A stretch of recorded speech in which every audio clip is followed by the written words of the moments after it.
जय जिनेन्द्र।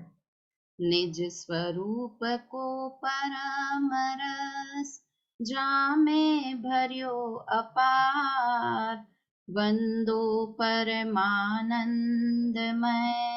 समय सार अविकार। कुंद कुंद मुनि चंद्रवर अमृत चंद्र मुनि, आत्मरसी बनारसी वंदो पद अरविंद। पंडित बनारसी दास जी कृत नाटक समय सार ग्रंथ और उसके भी बंध द्वार पर हमारी चर्चा चल रही है। हमने कल 53 तक के छंद पढ़े, जिसमें अंतिम लाइन थी कि आत्मा को विषय कषाय से हटा, मन को विषय कषाय से हटाकर शुद्ध आत्मा अनुभव की ओर लाओ और स्थित करो, मतलब आत्मा का अनुभव करो। तो अब दो प्रश्न होते हैं कि एक तो आत्मा कैसा है और उस आत्मा का अनुभव हम कैसे करें, है ना। तो ये जो आज हमारी दो गाथाएं चलनी है वो इसी प्रश्न का उत्तर है। पहला, आत्मा कैसा है, और दूसरा, आत्मा का अनुभव हम कैसे करें। ठीक है, तो ये दोनों बात पर हम चर्चा करते हैं। मैं स्क्रीन शेयर करती हूँ। बहुत इंपॉर्टेंट छंद है और यहाँ से समझो वापस से हम समय सार के ऊपर चर्चा कर रहे हैं फिर से, क्योंकि अभी तो हम बनारसी दास जी के छंद पढ़ रहे थे।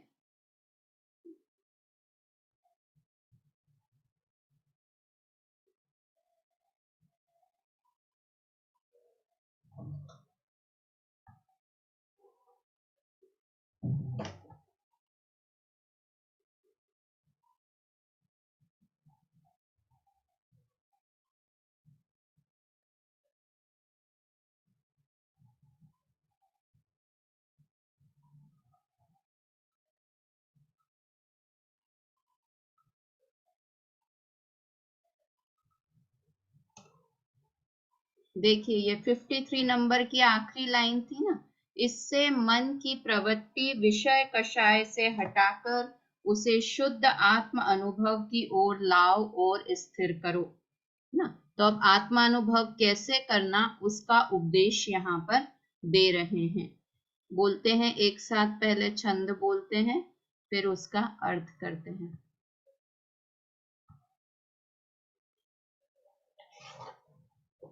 अलख अमूर्ति अरूपी अविनाशी अज निराधार निगम निरंजन निरंध है। नाना रूप बेस धरे भेष को न लेस धरे, चेतन प्रदेश धरे चेतन को खंड है। मोह धरे मोही सो विराजे, तो में तो ही सो न, तो ही सो न मोही सो न रागी निर्बंध है। ऐसो चिदानंद याही घट में निकट तेरे, ताही तू विचारू मन और सब धंध है ना। देखते हैं कितने अच्छे शब्द भी इतने अच्छे लिए हैं यहाँ पर बनारसी दास जी ने, कि आत्मा कैसा है, आत्मा अर्थात मैं कैसा हूँ। अपनी चर्चा चल रही है, अपनी क्वालिटी बता रहे हैं कि हम में क्या क्या क्वालिटी है, उसकी चर्चा चल रही है। कैसा हूं मैं, अलख हूं, ये ऊपर दो लाइन है, इसमें किन किन से रहित हूं मैं, वो बता रहे हैं। अलख हूं अर्थात इंद्रियों से रहित हूं, है ना। फिर अमूर्ति हूं, मतलब आकार से रहित हूं। आकार से रहित हूं बोला तो ये तो बोलेंगे प्रदेशत्व गुण आत्मा में है या नहीं है, कि प्रदेशत्व गुण तो है। और प्रदेशत्व गुण का क्या कार्य है, किसे कहते हैं, जिस शक्ति के कारण द्रव्य का कोई ना कोई आकार अवश्य होता है। और यहाँ पर कह रहे हैं अमूर्ति है, आकार रहित है। तो यहाँ पर आकार रहित है का अर्थ है कि हम आंखों से उस आकार को देख सकें, ऐसा आकार नहीं है आत्मा का, कि हमें आंखों से दिखाई दे कि इस शेप का है, इस साइज का है, ऐसा नहीं है, इसलिए अमूर्ति है। ठीक है, अलख है अर्थात इंद्रियों से रहित है, अमूर्ति है अर्थात आकार से रहित है, अरूपी है अर्थात रूप से रहित है, कोई रंग नहीं है उसका, कोई रूप नहीं है, अविनाशी है अर्थात विनाश से रहित है। अज है अर्थात जन्म से रहित है ना। तो ये अविनाशी और अज दोनों में हो गया, जन्मता भी नहीं है और मरता भी नहीं है। अविनाशी कहा ना, अविनाशी मतलब नाश से रहित है, नाश से रहित है अर्थात मृत्यु नहीं होती है, तो जन्मता भी नहीं है और मरता भी नहीं है। निराधार है, किसी के आधार नहीं है, स्वयं अपने ही आधार से है, किसी के आधार की जरूरत नहीं है। निगम है अर्थात ज्ञानी है, ज्ञान वाला है ना। 6 द्रव्यों में से सिर्फ आत्मा ही ऐसा है जिसमें ज्ञान गुण है, बाकी में नहीं है। निरंजन है मतलब अंजन से रहित है, अंजन मतलब कालिमा, कालिमा अर्थात विकार, तो विकार से रहित है। और निरंध है मतलब खंड खंड नहीं है, अखंड है। कितनी चीजें हो गई, 1 2 3 4 5 6 7 8 9 है ना, 5 6 7 8 9 गुण बताए कि मैं कैसा हूं, है ना। पहला क्या बताया, इंद्रियों से रहित हूं। इंद्रियां आत्मा की नहीं है, शरीर के चिन्ह विशेष को इंद्रियां कहते हैं, परिभाषा भी पढ़ी है हमने भाग में। तो आत्मा में इंद्रियां नहीं है, अलग है। अमूर्ति है मतलब आकार नहीं है, जिस शरीर में जाता है जिधर जाता है उस आकार का हो जाता है ना। प्रदेशत्व गुण तो है, किंतु आंखों से जो आकार दिखे वो आकार मेरा नहीं है। अरूपी है अर्थात मुझ में कुछ भी रूप नहीं है। भजन गाते हैं ना, गोरा नहीं काला नहीं भगवान आत्मा, तो कोई रूप नहीं है, गोरा नहीं है काला नहीं है। कोई कह दे तुम बहुत काले हो, कोई कह दे बहुत गोरे हो, तो मेरा रूप नहीं है, क्योंकि मैं तो अरूपी हूं। अविनाशी हूं, चल अविनाशी हूं अर्थात विनाश से रहित हूं, है ना। मेरा नाश नहीं होता है कभी भी, अविनाशी हूं, मरण नहीं होता है मेरा। और अज हूं अर्थात जन्म से भी रहित हूं, जन्म भी नहीं होता है और मरण भी नहीं होता है ना। किसी आधार की मुझे जरूरत नहीं है, मैं स्वयं अपने आधार से हूं। आधार से हूं अर्थात किसी की डिपेंडेंसी नहीं है कि मैं किसी के ऊपर डिपेंड हूं, आपकी वजह से मैं हूं, ऐसा नहीं है। किसी के आधार की मुझे जरूरत नहीं है। निगम हूं अर्थात ज्ञान वाला हूं, ज्ञानी हूं। निरंजन हूं अर्थात किसी भी तरह का विकार मेरे अंदर नहीं है, कोई भी विकार मुझ में नहीं है, इसलिए मैं अविकारी हूं। निरंजन हूं, अंजन से रहित हूं। और खंड खंड नहीं हूं, अखंड हूं, ऐसा मैं आत्मा हूं। खुश होने की बात है या नहीं है, कि अत्यधिक खुश होने की बात है। देखो समय सार ग्रंथ लिखा तो कुंद आचार्य देव ने एक प्रतिज्ञा वाक्य लिखा, जो चौथी पांचवी गाथा है ना, कि मैं एकत्व विभक्त आत्मा को दिखाऊंगा ना। किसी भी ग्रंथ में ऐसा पक्का नहीं कहा कि मैं एकत्व विभक्त आत्मा की ही चर्चा करूंगा। तो ये समझो जो समय सार का मूल प्राण है, ऐसे एकत्व विभक्त आत्मा की हम बात कर रहे हैं। एकत्व मतलब क्या होता है कि स्वयं के द्रव्य क्षेत्र काल भाव से हूं, और विभक्त अर्थात पर से रहित हूं। ऐसे आत्मा की चर्चा समय सार ग्रंथ में की है, और वो ही चर्चा हम यहाँ पढ़ रहे हैं, मतलब कुंद आचार्य की ही गाथा पढ़ रहे हैं, है ना। और मुख्य उद्देश्य भी हमारा क्या है, कि आत्मा को जानना ही मुख्य उद्देश्य। अब मैं ये अभी तीसरी बार वापस अगर मैं इसका अर्थ बताऊंगी ना, तो लगेगा आगे बढ़ो पूजा भाभी, क्या वही वही बात कर रहे हो, किंतु करना ही ये बात है।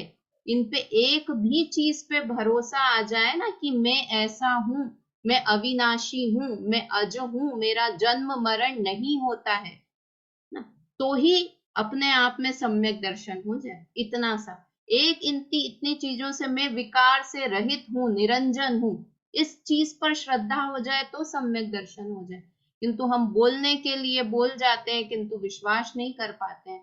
इसलिए ये तो 2 लाइन तो उठते से सुबह ये मन में विचार आना चाहिए। अलख अमूर्ति अरूपी अविनाशी अज निराधार निगम निरंजन निरंद हूं, मैं ऐसा हूं, है ना। फिर कैसा है आत्मा, नाना रूप भेष धरे भेष को न लेस धरे। अनेक प्रकार के रूप धारण करता है आत्मा। जिस शरीर में जाता है उस शरीर के अनुसार हो जाता है। वेश तो बहुत तरह के करता है, किंतु उसमें उस शरीर का लेश भी नहीं आता है। अनादि से शरीर के साथ है, कभी भी ऐसा नहीं है विग्रह गति में है तो भी शरीर के साथ है। कौन से शरीर के साथ है? तेजस और कारमान शरीर के साथ है विग्रह गति में भी। तो एक क्षण भी शरीर से रहित नहीं होता, किंतु एक बूंद भी शरीर का ग्रहण नहीं करता। कितनी अजब की ताकत है कि एक स्पर्शन, थोड़ा तो स्पर्शन गुण शरीर का, पुद्गल का आत्मा में आ गया हो, कि एक बूंद भी नहीं आता। अनेक तरह के वेश धारण करता है, किंतु उस वेश का एक बूंद भी अपने अंदर नहीं लेता है। और कैसा है? चेतन प्रदेश धरे चेतन को खंड है।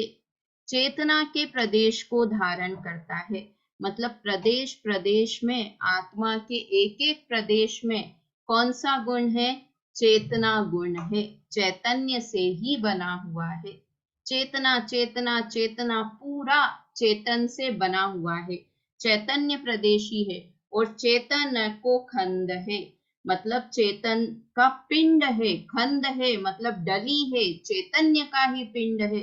जैसे गुड़ की डली हो तो उसमें से कहीं भी गुड़ को तोड़ के देखो तो कैसा है? मीठा है। ऐसे ही आत्मा को कहीं से भी देखो, पूरा पिंड है, खंड है, मतलब पूरा पूरा भरा हुआ है, चैतन्य से ही भरा हुआ है, लबालब भरा हुआ है। ये ज्ञान गुण मेरा ऐसा है, चैतन्य से मतलब ज्ञान से, कि ज्ञान गुण ऐसा है कि मुझमें से ज्ञान गुण कभी भी नष्ट नहीं होगा, खत्म नहीं होगा, एक बूंद कम ज्यादा नहीं होगा, जितना है उतना ही रहेगा। ऐसा ज्ञान स्वभावी तत्व में हूं, है ना। अब आगे देखते हैं, मतलब बहुत अच्छा छंद है ये। मोह धरे मोही सो विराजे तामे तो ही सो, कि किससे मोह करता है? ये शरीर आदि से मोह करता है। यह आत्मा शरीर आदि से, मोह धरे मोही सो, ये शरीर है इससे मोह करता है। विराजे तामे तो ही सो, और अन्य वस्तुओं से, तो ही बोलते हैं राग को, और अन्य वस्तुओं से राग करता है। मतलब शरीर और शरीर से संबंध रखने वाली चीजों से मोह और राग का परिणाम करता है, भाव करता है। ये तो करता है अनादि से, किंतु है कैसा? न तो ही सो न मोही सो न रागी निरबंध है। किंतु आत्मा स्वभाव से न रागी है न मोही है, राग नहीं करता है, और निर्बंध है कि बंधा हुआ भी नहीं है। अभी कर्मों से बंधे हुए हैं कि नहीं है? कि इस समय की बात कर रहे हैं हम, जिस समय हमें कर्म है उस समय कह रहे हैं कि हम निर्बंध हैं। कितनी गजब की बात है। जिस समय राग हो रहा है पर्याय में, उस समय कह रहे हैं कि मैं राग से रहित हूं। जिस समय मोह का परिणाम हो रहा है उस समय भी मैं मोह से रहित हूं, क्योंकि मेरे स्वभाव में इन चीजों का प्रवेश ही नहीं है। ये समय सार की शैली है कि पर्याय को देखना ही नहीं है, ये सब चीजें पर्याय में है। मैं तो द्रव्य स्वभाव हूं, और मेरे द्रव्य स्वभाव में राग द्वेष मोह कर्म इनका प्रवेश भी नहीं है ना। द्रव्य स्वभाव एकदम जैसा सिद्ध का है, हम सिद्ध को या अरहंत भगवान को तो मोह राग द्वेष रहित मानने को तैयार हैं, वीतरागी, किंतु मैं भी वीतरागी हूं ऐसा हम नहीं मान सकते। क्या बात कर रहे हो, मैं कैसे वीतरागी हूँ? मुझे तो अभी स्पष्ट राग द्वेष दिखाई दे रहे हैं, मेरे अंदर राग द्वेष हो रहे हैं, और आप कह रहे हो कि मैं रागी द्वेषी नहीं हूँ। अरे छोड़ो, ये सब पर्याय की बात है। पर्याय में एक समय के लिए हो रहे हैं, नष्ट हो जाएंगे, किंतु स्वभाव में इन राग द्वेष परिणामों ने कभी प्रवेश भी नहीं किया है।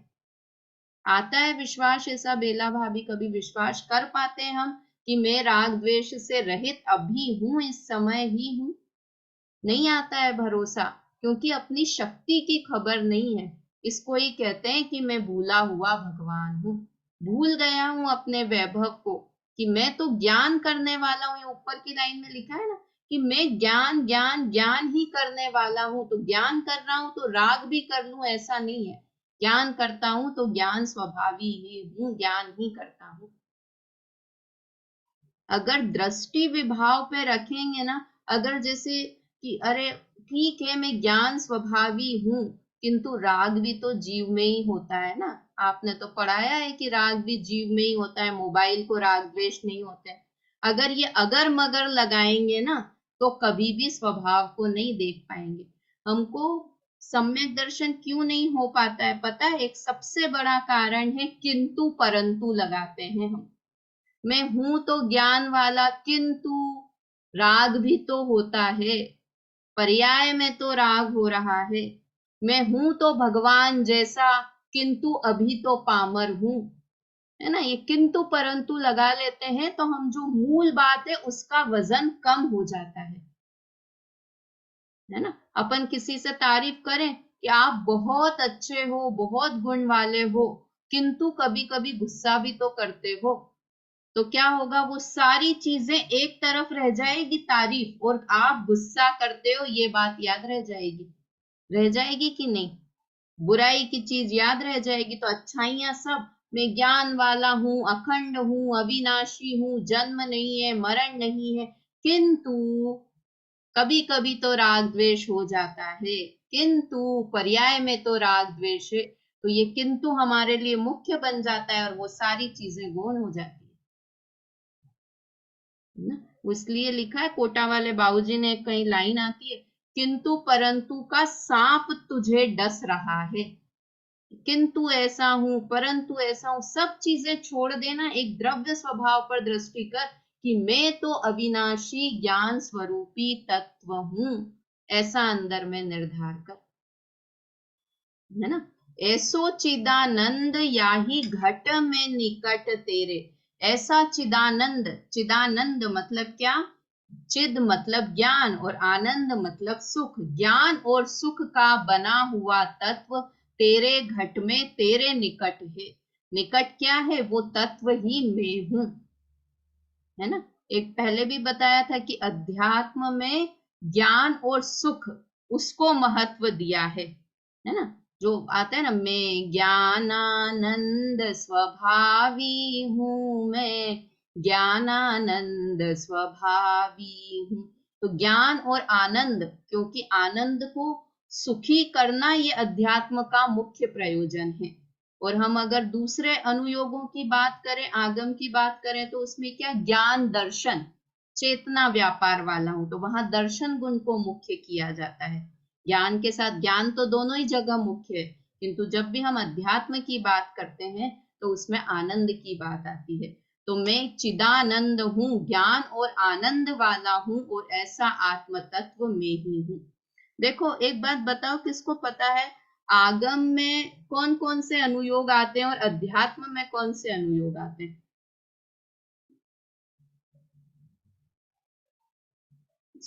सुशीला आंटी, आगम में कौन से अनुयोग आते हैं और अध्यात्म में कौन से आते हैं?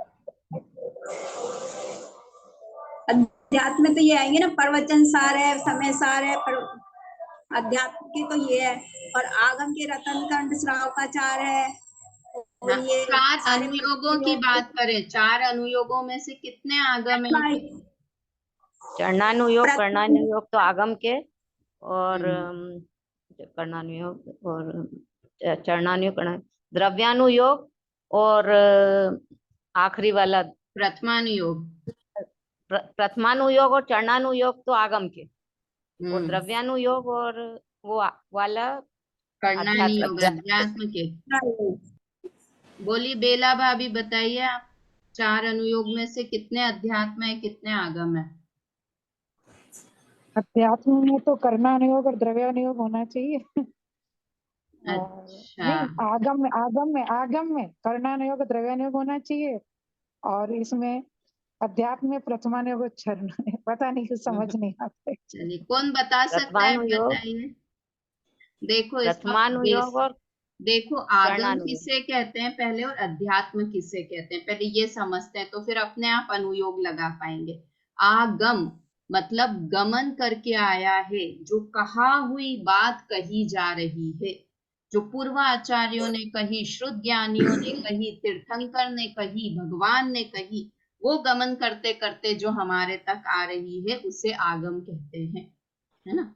तो इस दृष्टि से देखा जाए तो चारों अनुयोग ही आगम है, क्योंकि द्रव्यानुयोग में भी क्या बात है, जो भगवान ने कही है, चरणानुयोग में भी जो भगवान ने कही है, प्रथमानुयोग में भी और कर्णानुयोग में भी, चारों आगम के ग्रंथ हैं। ठीक है।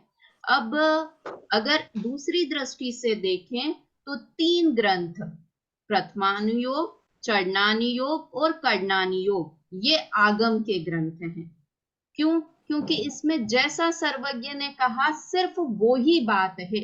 मुख्य रूप से वीतरागता का पोषण तो सब में होता है, सब में कुछ अपेक्षा, किंतु अध्यात्म एक ऐसा ग्रंथ है कि जिससे हम चेक कर सकते हैं कि ये ऐसा ही है, अन्यथा नहीं है।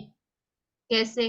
कि जैसे प्रथमानुयोग में आया कथन कि श्रेणिक राजा ने यशोधर मुनिराज के गले में सर्प डाला, तो अब हम इसको प्रूफ करने जाएंगे तो कैसे प्रूफ कर सकते हैं बेला भाभी, मम्मी कैसे कर सकते हैं? जाएंगे भूतकाल में कि ज्ञान को लगाएंगे, जान सकते? नहीं जान सकते। वो तो जैसे भगवान ने कहा है हमें वैसा का वैसा ही मानना होगा, है ना। हम उसमें तर्क वितर्क नहीं कर सकते हैं। अभी श्रेणिक राजा पहले नरक में है, रावण लक्ष्मण तीसरे नरक में है, देखने गए? हम नहीं गए। जो भगवान ने कहा है वैसा का वैसा ही हमें मानना पड़ेगा, है ना। तो प्रथमानुयोग आगम का ग्रंथ हुआ।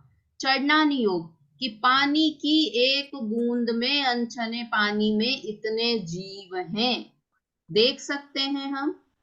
नहीं देख सकते। सूक्ष्मदर्शी से देखेंगे तो भी थोड़े बहुत जीव दिखते हैं, और उन्होंने तो अनंत काज निगोद में इतने जीव हैं, वो आलू की सुई के नोक के बराबर कण में इतने जीव हैं, देख पाते हैं कि नहीं? जैसा भगवान ने कहा है उनकी बात माननी है। आटे की इतनी मर्यादा है, तेल की इतनी, घी की इतनी, सब कैसे मान पाते हैं? कि जैसा भगवान ने कहा है वैसा मानते हैं। तो चरणानुयोग भी आगम का हुआ, है ना। उसके बाद आया कर्णानुयोग। कर्णानुयोग में 7 नरक हैं। जाके देखा क्या सुनीता आंटी? 7 नरक है, चले अपन नरक की सैर करने? नहीं जा सकते हैं, नहीं जा सकते हैं। 16 स्वर्ग होते हैं, इतने असंख्यात द्वीप और समुद्र हैं, आखिरी द्वीप स्वयंभू रमन द्वीप और समुद्र है। देखने जा सकते हैं कि नहीं? जैसा भगवान ने कहा है वैसा का वैसा ही हमें मानना पड़ेगा, है ना। तो ये तीनों ग्रंथ आगम के ग्रंथ हो गए। अब अध्यात्म का ग्रंथ द्रव्यानुयोग अध्यात्म का ग्रंथ है। अध्यात्म मतलब होता है अध्य में रखना, सबसे ऊपर रखना। किसको? कि आत्मा को सबसे ऊपर रखना, उसे अध्यात्म कहते हैं। तो सबसे ज्यादा आत्मा की बात वैसे तो तीनों अनुयोग में भी आएगी, किंतु उसमें बहुत कम होगी, और थोड़ी बहुत आत्मा की या वीतरागता की बात होगी। किंतु अध्यात्म में ऊपर सबसे ऊर्ध्व आत्मा को रखा गया है ना। इसलिए आत्मा संबंधी बात, और वो कैसा है कि भगवान ने कहा कि आत्मा ज्ञान स्वरूपी है। अब सिर्फ भगवान की बात ही मानेंगे कि अपनी बुद्धि भी लगा सकते हैं? लगा सकते हैं ना, क्योंकि ज्ञान की प्रतिपल उठे तरंग, झांकता उसमें आत्म राम। मुझे ज्ञान हो रहा है, मैं ये खुद स्वयं फील करता हूँ, मैं ये स्वयं जानता हूँ कि मुझ में ज्ञान हो रहा है। तो भगवान ने तो कहा ही है कि तुम ज्ञान स्वरूपी हो, किंतु मैं खुद प्रैक्टिकल करके ये बात जान सकता हूँ कि मैं ज्ञान स्वरूपी हूँ। समझ में आई?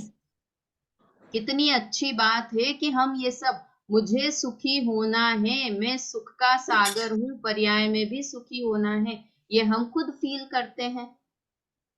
मैं अविनाशी हूँ, दिखता है कि नहीं कि शरीर यहीं रह जाता है और अन्य गति में जीव चला जाता है। जाति स्मरण होते हुए लोग दिखते हैं तो समझ में आता है कि पूर्व भव में भी ये थे और अभी भी ये आया है। तो मैं अजन्मा हूँ, अमरण हूँ, ये सारी चीजें भी समझ में आती है कि नहीं? कि जो सर्वज्ञ ने भी ये बात कही है और हम खुद भी ये बात प्रैक्टिकल करके समझ सकते हैं। तो द्रव्यानुयोग हुआ, वो अध्यात्म का ग्रंथ हुआ।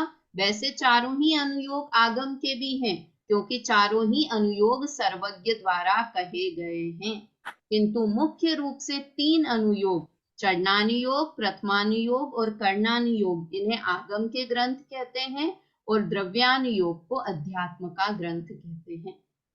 अब देखो द्रव्यानुयोग में भी बहुत सारी बात आती है। द्रव्यानुयोग किसे कहते हैं सुशीला आंटी? द्रव्यानुयोग के ग्रंथ किसे कहते हैं? प्रवचन सार, समय सार। ये तो उदाहरण हुए, पर किस चीज का वर्णन होता है द्रव्यानुयोग में? जी आत्मा की। आत्मा की। और इसके अलावा पर भेद विज्ञान, 7 तत्व, 6 द्रव, हाँ। 9 पदार्थ, हाँ, वेरी गुड। 6 द्रव्य, 7 तत्व, 9 पदार्थ, 5 अस्तिकाएं, सबका वर्णन होता है ना। किंतु अब इसमें भी अध्यात्म में और आए तो उसमें जो ये अपन ने अभी छंद पढ़ा ना, ये अध्यात्म का छंद है, क्योंकि इसमें आत्मा की बात बताई जाए। द्रव्यानुयोग में तो क्या है, 6 द्रव्य की बात बताई, तो धर्म द्रव्य आपने देखा, अधर्म द्रव्य आपने देखा, कालाणु तो आपको दिख जाते होंगे इधर उधर हवा में घूमते हुए, दिखते कि नहीं? ये सब बात भी हमें सर्वज्ञ के अनुसार माननी पड़ेगी, है ना। तो ये तीनों चीजें कैसी हैं कि हमें जैसा सर्वज्ञ ने कहा है, मतलब ये बातें भी हमें 6 द्रव्य होते हैं, ये बात भी हमें भगवान के अनुसार माननी पड़ेगी। किंतु आत्मा, जब आत्मा की बात करेंगे तो आत्मा संबंधी सारी चीजें हम खुद अनुभव करते हैं और हम खुद ये चीज समझते हैं, ठीक है। तो यहाँ पर हम अध्यात्म की बात कर रहे हैं। देखिए कल एक मैंने अपन ने वो पढ़ा, बताई थी मैंने कि आगम के बिना अध्यात्म विनाशकारी है। अगर आगम का ज्ञान नहीं है और सिर्फ हम आत्मा आत्मा की बात करेंगे तो उससे निश्चयाभासी होने का खतरा है ना, इसलिए वो विनाशकारी है। और दूसरा पढ़ा था अध्यात्म के बिना आगम, मैंने बोला था दुरुपयोगी है, दुरुपयोगी शब्द की जगह उसे अनुपयोगी समझना, है ना। कोई भी हम ग्रंथ पढ़ते हैं तो वो दुरुपयोगी तो नहीं होगा। दुरुपयोगी शब्द क्या हुआ, देखो एक थोड़ा सा ही अंतर है, किंतु अर्थ का अनर्थ हो जाएगा। दुरुपयोगी मतलब उसका उपयोग करने से हमें नुकसान होगा, तो ऐसा कभी भी नहीं है कि किसी ग्रंथ को पढ़ने से हमारा नुकसान हो, ऐसा कभी नहीं है। तो अध्यात्म के बिना अगर हम सिर्फ आगम ही आगम पढ़ेंगे, कर्म के भेद प्रभेदी पढ़ी, बहुत सारी कहानियां याद कर ली, तीर्थंकर के माँ बाप के नाम याद कर लिए। सुशीला आंटी आपको म्यूट कर लीजिए, आवाज आ रही है बहुत, म्यूट कर लीजिए। हाँ, तो ये अगर हम सिर्फ आगम को ही पढ़ते रहेंगे, अध्यात्म को नहीं पढ़ेंगे, तो क्या होगा कि वो अनुपयोगी हमारे लिए हो जाएगा। मतलब हमें तो मोक्ष में जाना है और मोक्ष में जाने रूप हमारा कार्य नहीं होगा, इसलिए वो अनुपयोगी हो जाएगा। तो दुरुपयोगी शब्द यहाँ से हटा के उसे अनुपयोगी समझिए। अब क्या है, पूरा कोटेशन क्या है कि आगम के बिना अध्यात्म विनाशकारी है और अध्यात्म के बिना आगम अनुपयोगी है, उपयोगी नहीं है, वो ज्यादा काम का नहीं है, ऐसा समझना। चलिए अभी तो कुछ अपन दूसरे प्रकरण पे आ गए। तो यहाँ पर इस छंद में 54 नंबर के छंद में बताया कि आत्मा कैसा है, उस आत्मा को तू जान। एक बार इसका अर्थ पढ़िए, मम्मी पढ़ो इसका अर्थ। यह आत्मा अलग, अमूर्ति, अरूपी, नित्य, अजन्मा, निराधार, ज्ञानी, निर्विकारी, निर्विकार और अखंड है। अनेक शरीर धारण करता है पर उन शरीरों के किसी अंश रूप नहीं हो जाता। चेतन प्रदेशों के धारण किए हुए चैतन्य का पिंड ही है। यह आत्मा शरीर आदि से मोह करता है तब मोही हो जाता है, और जब अन्य वस्तुओं में राग करता है तब उन रूप हो जाता है। वास्तव में शरीर रूप है और न अन्य वस्तुओं रूप है। वह बिल्कुल वीतरागी और कर्म बंध से रहित है। हे मन, ऐसा चिदानंद किसी घट में तेरे निकट है, उसका तू विचार कर, उसके सिवाय और अन्य सब जंजाल है। हाँ, तो ये पूर्ण रूप से एकदम पक्की अध्यात्म की बात है। इसमें मन हमारा लगना चाहिए कि आत्मा की बात हो तो मैं कैसा, इसमें प्रश्न आना चाहिए कि अरे मैं इंद्रियों से रहित कैसे हूँ, मुझे तो इंद्रिय सहित दिखता हूँ मैं कभी भी, मैं अमूर्तिक कैसे हूँ। इस चीज का घोलन और चिंतन हमारा हमेशा चलते रहना चाहिए ना। तो इस तरह से ये हुआ। इसमें से कुछ समझ नहीं आया है तो पूछिए 54 नंबर के छंद में, नहीं तो अपन अब ये जो 55 नंबर का छंद है वो पढ़ते हैं। आत्मानुभव करने की विधि, मतलब मैं आत्मा का अनुभव कैसे करूं। अनुभव करूं मतलब मैं आत्मा को कैसे एक्सपीरियंस करूं कि मैं आत्मा हूं, ऐसा मैं कैसे समझूं, कैसे जानूं, उसकी बात यहाँ पर बता रहे हैं। बहुत अच्छा छंद है, एक साथ बोलते हैं और इसमें समय लगे, आज शायद नहीं हो पाएगा पूरा। देखो आज मैंने सोचा था 2-3 छंद लेंगे पर लगता है नहीं होगा, क्योंकि ऐसा ही होना था। मेरे सोचने से, मेरे करने से कुछ होता नहीं है। कोशिश करते हैं, इस छंद को लेते हैं, बोलते हैं एक बार। प्रथम सुदृष्टि तो सरूर रूप कीजे भिन्नता में और सूक्ष्म शरीर भिन्न मानिए। अष्ट कर्म भाव की उपाधि सोही कीजे भिन्न ताहू में सुबुद्धि को विलास भिन्न जानिए। तामे प्रभु चेतन विराजत अखंड रूप, वह शुद्ध ज्ञान के प्रवान पुर आनिए। वाही को विचार करी वाही में मगन हुए, पद साधिके को ऐसी विधि ठानिए। देखिए क्या कहा, मैं आत्मा का ध्यान करने बैठा, मैंने आत्मा के बारे में विचार करना शुरू किया। अब बिल्कुल ऐसा समझो कि हम आत्मा के बारे में विचार कर रहे हैं। तो सबसे पहले हम जैसे ही ध्यान करने के लिए बैठे, जैसे ही हमने विचार करना शुरू किया तो मुझे लगा कि ये शरीर मेरा है ना। शरीर सबसे पहले, एक क्षेत्रावगाह संबंध शरीर के साथ है। तो पहले सबसे पहले कहा कि सम्यक दृष्टि धारण करके, शुद्ध दृष्टि को धारण करके कि ये शरीर से मैं भिन्न हूं, ऐसा विचार करो, है ना। कौन से शरीर से? जो ये शरीर मुझे दिखाई दे रहा है ना, ये जो मेरी स्किन है, इस शरीर से मैं अलग हूं। ऐसा कैसे विचार करें? क्योंकि ये पक्की बात है, जब मरण होगा तो ये शरीर यहीं छूट जाएगा और मैं अन्य गति में चला जाऊंगा। इसलिए ये मेरा तो नहीं है। अगर मेरा हो तो मेरे साथ अगले भव में भी जाना चाहिए। इसलिए ये शरीर मेरा नहीं है और मेरे रूप प्रवर्तन भी नहीं करता है। मैं जैसा चाहता हूं कि ये शरीर वैसा रहे तो वैसा मेरी सुनता नहीं है। इसलिए जो मेरी बात नहीं सुने, मेरे अनुरूप नहीं रहे, जो मेरे साथ हमेशा नहीं रहे, वो मेरा नहीं हो सकता। तीनों चीजें, कि मेरे साथ हमेशा नहीं रहता, मेरे रूप नहीं चलता और जो अपनी अपनी चलाता है, समझो जो मैं कहता हूं वैसा नहीं करता, इसलिए ये शरीर मेरा नहीं है।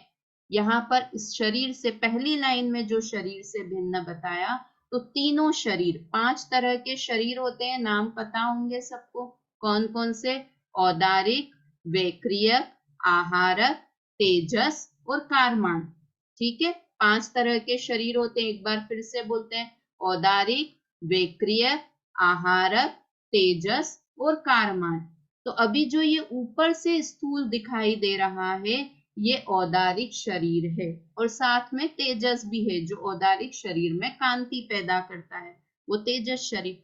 तो ये औदारिक शरीर में नहीं हूं। ठीक है, अब उसके बाद तामे और सूक्ष्म शरीर भिन्न मानिए। अब इस शरीर के अंदर जो और सूक्ष्म शरीर हैं, कौन से हुए वो 2 सूक्ष्म शरीर? तेजस और कारमान शरीर। ठीक है, अभी 3 शरीर मेरे साथ में हैं विद्यमान। कौन कौन से? औदारिक, तेजस और कारमान शरीर। ठीक है, वैक्रियक शरीर की हम बात नहीं करेंगे क्योंकि वो देव और नारकियों को होता है। औदारिक शरीर हमारे पास नहीं है क्योंकि वो भावलिंगी मुनिराजों को ही होता है, इसलिए हमारे पास ये 3 शरीर हैं। तो औदारिक शरीर तो हमें क्लियर कट भिन्न दिखाई देता है। अन्य जीव जो मरते हैं तो हमें दिखता है कि शरीर यहीं रह गया और वो अन्य गति में चले गए। अब उसके अंदर जो 2 सूक्ष्म शरीर हैं, तेजस शरीर और कारमान शरीर, उससे भी अपने को भिन्न मानना है। तेजस शरीर क्या हुआ? जो औदारिक शरीर में कांति देता है। ये 2 सूक्ष्म शरीर क्यों हैं, तेजस और कारमान? क्योंकि ये आंखों से दिखाई नहीं देते हैं, इसलिए इन्हें सूक्ष्म शरीर कहते हैं। और पहली लाइन में जो शरीर की बात करी, औदारिक, वैक्रियक और आहारक, वो स्थूल शरीर होते हैं क्योंकि वो आंखों से दिखाई देते हैं। तो आंखों से दिखाई देने वाला शरीर में नहीं हूं, किंतु जो सूक्ष्म शरीर है तेजस शरीर, क्योंकि जब औदारिक शरीर ही मैं नहीं हूं तो उस औदारिक शरीर में जो कांति दे रहा है वो शरीर भी मैं कैसे हो सकता हूं, इसलिए तेजस शरीर भी मैं नहीं हूं। कारमान शरीर क्या होता है कि कारमान शरीर वो होता है जो कर्मों से बना हुआ है ना, 8 प्रकार के कर्मों से बना हुआ है, कारमान वर्गना से बना हुआ है। अब ये बात तो हम कितनी बार सुनते हैं कि नहीं सुनते? कुछ भी हो, अपने कर्म ही अपने साथ जाएंगे। भैया अच्छे परिणाम करा करो, क्योंकि कुछ भी साथ में नहीं जाना है, अपने कर्म ही अपने साथ जाएंगे। और तेजस और कारमान शरीर तो इतने प्यारे प्यारे हैं कि वो तो बेचारे विग्रह गति में भी अपना साथ नहीं छोड़ते हैं, हमेशा साथ के साथ रहते हैं। तो तेजस और कारमान शरीर, तेजस भी चलो छोड़ दिया, किंतु कारमान शरीर तो मैं हूं, ऐसा लगता है ना सुनीता आंटी कि कर्म तो मैंने ही किए हैं, तो मेरे ही कर्म हैं ये, है ना। तो ऐसा है कि कारमान शरीर में हूं, तो कह रहे हैं उस शरीर से भी अपने को भिन्न मानो। क्यों मानो? कि पहली बात, कारमान शरीर किससे बना है? कारमान वर्गना से बना है। और कारमान वर्गना क्या है? पुद्गल है। पुद्गल है मतलब स्पर्श रस गंध वर्ण वाला है, इसलिए कारमान शरीर में नहीं हो सकता, क्योंकि मैं जीव हूं। और जैसे औदारिक शरीर में जो चीजें हैं ना, वो सब कारमान शरीर में चीजें हैं। इसलिए जो ये 8 कर्म हैं, जिसे कि कहते हैं मैंने खुद ने उत्पन्न किए हैं, वो 8 कर्म भी मैं नहीं हूं, क्योंकि वो जड़ पुद्गल से बने हैं और मैं आत्मा हूं। ठीक है, 2 प्रकार के शरीर से भिन्न हो गए। पहले स्थूल शरीर में औदारिक शरीर से भिन्न हूं, औदारिक, वैक्रियक, आहारक तीनों समझना, किंतु हम अपनी बात कर रहे हैं, इसलिए औदारिक शरीर से भिन्न हूं। और सूक्ष्म शरीर में तेजस शरीर से भिन्न हूं, क्योंकि जब औदारिक शरीर ही मेरा नहीं है तो तेजस मेरा कैसा होगा। और उसके बाद कारमान शरीर भी मेरा नहीं है, क्योंकि वह भी पुद्गल से बना हुआ है। कर्म साथ में जाएंगे, किंतु वो अच्छी चीज नहीं है जो मेरे साथ में जा रही है। कर्म है, मुझे बंधन कराने वाले हैं, मुझे दुखी कराने वाले हैं, और जो चीज मुझे दुखी कराए वो मेरी नहीं हो सकती, है ना। 2 शरीर की अपन ने 2 लाइन की बात की, अभी समय हो गया है। अब आगे की बात करेंगे कि ये अष्ट कर्म भावों की उपाधि सोऊ कीजे भिन्न। ये क्या है? अष्ट कर्म की उपाधि रूप कौन से भाव हैं, है ना। और ये चौथी लाइन है, ताहू में सुबुद्धि को विलास भिन्न जानिए। उसको भी भिन्न जानना है। सुबुद्धि मतलब अच्छी बुद्धि है, उसको भी अपने से भिन्न जानना है। बहुत अच्छी चर्चा है, मेरा मन था कि आज ये पूरा हो, किंतु ये बहुत करने लायक चर्चा है, इसलिए कल इसकी बात करेंगे अपन। किंतु ये 2 शरीर से भिन्न मैं कैसे हूँ 3 शरीर से, ये कल पहला प्रश्न है जो मैं आपसे पूछूंगी, है ना। तेजस शरीर का है ना, इसमें तेजस में कांति उत्पन्न करता है शरीर में। हाँ, तो फिर ये तेजस संग ही जाएगा, कर्म के साथ ही जाता है तेजस वाला। हाँ, तेजस